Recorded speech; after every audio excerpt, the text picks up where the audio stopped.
A Medford School District Board member has just placed her resignation. We'll tell you what the next steps are and what the board has decided to do in order to fill that seat. Plus, both Oregon and California are implementing new technology to help fire crews and residents prepare for fire season. And we're expecting more wet weather for us today and some cooler temperatures and the possibility for some thunderstorms. I'll break it all down for you coming up. Live, local, late breaking. This is NewsWatch 12 this morning. Good morning. The time is 6 o'clock on May 12th. Welcome to NewsWatch 12 this morning. I'm Carlos Marietta. And I'm Brinkley Hill. We're first checking in with Storm Tracker 12 meteorologist to see Sarah Kress to see what our Monday is going to look like. I know we started off with just a little bit of rain. Oh, not just a little bit. It's quite a bit for this time of year as well, and that'll continue on for us throughout the day. And then we're also tracking the potential for some thunderstorms. But here's a live look out across the region, dealing with a bit of cloud. Oh, that chiloquin, the bird just kind of scared me. I'm really sorry. But anyways, temperatures this morning are a little bit cooler. There it is, our friend. 32 degrees in Chiloquin, 39 over to Mount Shasta, 46 in Grants Pass. And in Medford, we're at 48 this morning. But widespread precipitation and snow levels are a bit lower this morning. So we could see some of that snow into those higher elevation passes for us. We saw a little bit of a wintry mix into Klamath Falls. It won't be lasting long though. Southern levels rise a bit for us today, but we could see some accumulation even to those higher elevations. But tracking with the thunderstorms across the whole region today, we do have a risk for an isolated storm. Not looking like it is going to be on the severe side for us, but with any thunderstorm that comes the risk for those gusty winds, heavy downpours in some areas, and of course lightning. Make sure if you hear those rumbles, you're heading inside. But temperatures today, it is going to be a bit on the cooler side. We're in a 60 for Medford, Grants Pass 61. The average temperature for this time of year in Medford is 73, so definitely feeling a bit cooler. Even areas over east side, 53 for Klamath Falls, Wairika 57. Along the coast will be into the 50s for us today. And as we're working through the rest of the day, we still can expect to possibly see, I'd say anywhere on the lower end from about a 1/10 to a 1/4 of an inch, but on the higher end, anywhere from about a 1/2 an inch to an inch. So we'll talk more about what we can expect heading through the rest of the day and the next couple of days coming up in your next forecast. Happening now, there's a boil water notice in a part of Cave Junction this morning because of a water break. The pipe broke yesterday. Take a look at these pictures of that intersection of North Caves and East River. A few businesses and homes are on that boil water notice, and utilities were forced to shut off the water. East River Junction is closed due to the break. We still have no word on when those boil water notices will be lifted this morning. And on the School Watch, Medford School District Board member Michelle Atkinson has just placed her resignation. Atkinson says she's resigning to move closer to her family in California and to find new opportunities. The board has approved the next steps and the timeline to replace Atkinson's position. The timeline begins with questions from applicants for the board members, which is due tomorrow. Applications for Atkinson's seat will go up on May 15th, and those applications will be due on May 22nd. The replacement will then be sworn in on June 5th.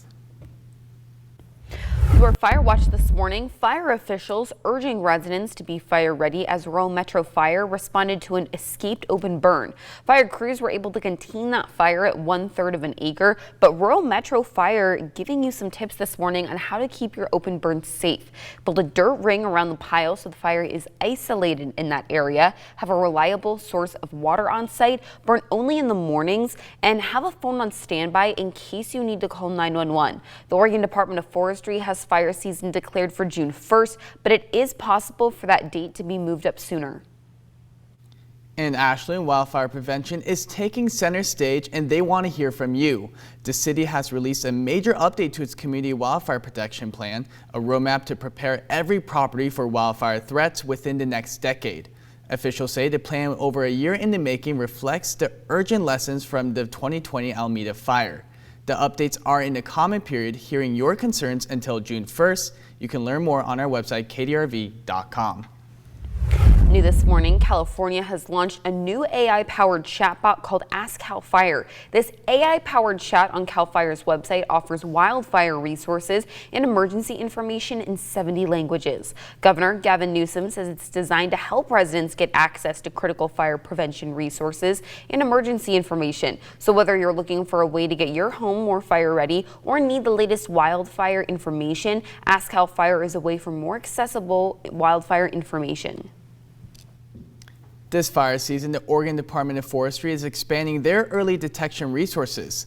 This camera is part of a new pilot project called EnviroVision Solutions Mobile Detection Units. These mobile camera detection can be set up in minutes to help ODF situational awareness on a wildfire. And a program at Southern Oregon University is giving students a film crew experience, teaching them what they need to know to make a movie by actually making one. NewsWatch 12's Rocky Walker has more on what it's like to work under these professionals to create a movie for the big screen. Action! In the film industry, everyone feels like a star, but it can be hard to break into. At SOU's Crew Experience program, they give students the space to make their own film. We let the students crew up for a proper professional film crew. And in 10 weeks, they're given a script, they work with mentors, and they make a short film from start to finish. From script to screen, working to bring a film to life. The kicker? They do it in partnership, gaining mentorship with local filmmakers. This year, they're working with Gary Lundgren, making his film An Extraordinary Year an extraordinary reality. It's just been amazing because they're all stepping up in key departments and doing the bulk of the work. They're making my job easy. This becomes like a real world sort of thing they can put on a resume. It's not quite a student film, It's a professional production. Giving students a feel of the careers they want after, and giving them an actual credit for the job they're doing now. Everyone hold for room tone! I think a lot of them are probably going to look about like this, and so I think that's a good experience to start moving up the ladder since I've already had this under my belt, basically. And most importantly, giving them room to grow. I haven't seen anything like this before. It's more just because this is such a learning environment and we get to be here and take the time to ask questions. In Ashland, I'm Rocky Walker. Downtown Medford is buzzing with color, creativity, and community as Art in Bloom returned this Mother's Day weekend for the first time in 4 years. The break started during COVID, but the Springtime Festival is back in full swing. Crowds and artists from around the region came to Medford to celebrate the 20th anniversary of Art in Bloom. More than 60 artists and horticulturists displayed their work from silk scarves to ceramics to handmade jewelry and garden decor. We just wanted to sell some refreshing lemonade. We put the natural strawberries, and then I also made beads. So yeah, just for fun. Alyssa and her sister Elena are part of Life Art, a local nonprofit helping youth explore emotions and entrepreneurship through creative expression. And they're not the only ones using art to connect with the community. Honestly, since the pandemic, things have been slow, and I thought it would be a great way to get out and take the pulse of the community and meet some people and show them what I'm doing. Silk artist Joy Light is participating in Art in Bloom for the first time, but many vendors who have been here years before asked for this event to come back so that the community could enjoy it, and vendors were actually on a wait list for this opportunity. And Mount Ashland ski area is set to replace its two oldest lifts, Ariel and Windsor, with modern triple chairs starting in spring of 2026. Mount Ashland ski area said these new lifts will enhance safety and efficiency. It will also reduce lift lines and improve guest experiences. Lots of clouds and a wet start to our morning, and it is a bit on the cooler side for us.